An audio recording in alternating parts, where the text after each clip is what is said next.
மறக்காம சப்ஸ்கிரைப் பண்ணி பக்கத்தில் உள்ள பெல் பட்டனையும் அமுக்குங்க.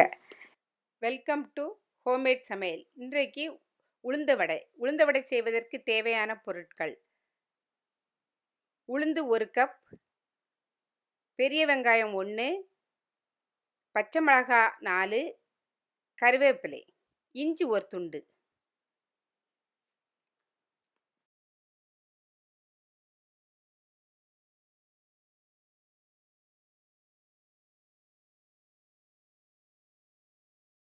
உளுந்த 1 மணிக்கூர் ஊற வச்சு இதை கிரைண்டர்லேயும் அரைக்கலாம், மிக்சிலையும் அரைக்கலாம். ஆனால் தண்ணி 1/4 கப்பு தண்ணி தான் விடணும். இன்னும் பொங்க அரைக்கணும். அப்போ தான் உளுந்த வடை மெதுவாக இருக்கும். அப்புறம் இந்த அளவுக்கு அரைச்சி எடுத்துருக்கணும். அப்புறம் நம்ம கட் பண்ணி வச்சுருந்த வெங்காயம்,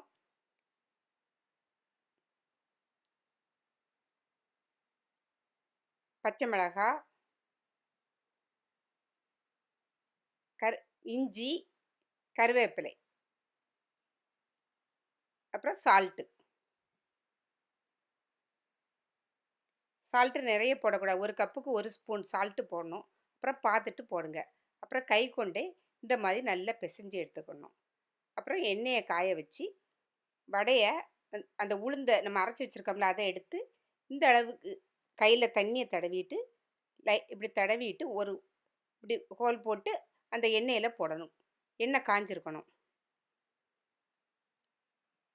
ஒன்று ஒன்றா அப்படி போடணும். ஆனால் நான் இன்னொரு மெத்தட் சொல்லுவேன் பாருங்கள். இப்படியும் போடலாம். இப்படி தட்டிட்டு இந்த பெருவிரலை வச்சு இப்படி ஓட்டை போட்டும் போடலாம். உங்களுக்கு எப்படினாலும் நீங்கள் போட்டுடுங்க. இப்படி பாருங்கள், இப்படி போடணும்.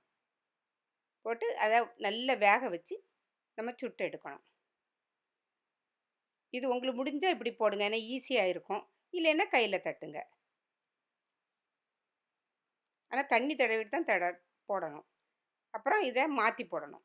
மாற்றி போட்டு அந்த கலர் மாறுறது வரையும் நல்ல கொஞ்சம் தீயை குறைச்சி வச்சு தான் திருப்பி வேக வைக்கணும். இந்த அளவு வெந்த உடனே அதை எடுக்க வேண்டியதுதான். ஒன்று ஒன்றா எடுத்து எண்ணெயை நல்ல இதை வடியை விட்டு தான் எடுக்கணும். நல்ல மெதுவாக இருக்கும் இந்த வடை. உங்களுக்கு இந்த வீடியோ பிடிச்சிருந்தா இந்த வடையை செய்து பார்த்துட்டு எப்படி இருக்குன்னு கமெண்டில் போடுங்க. நன்றி, வணக்கம்.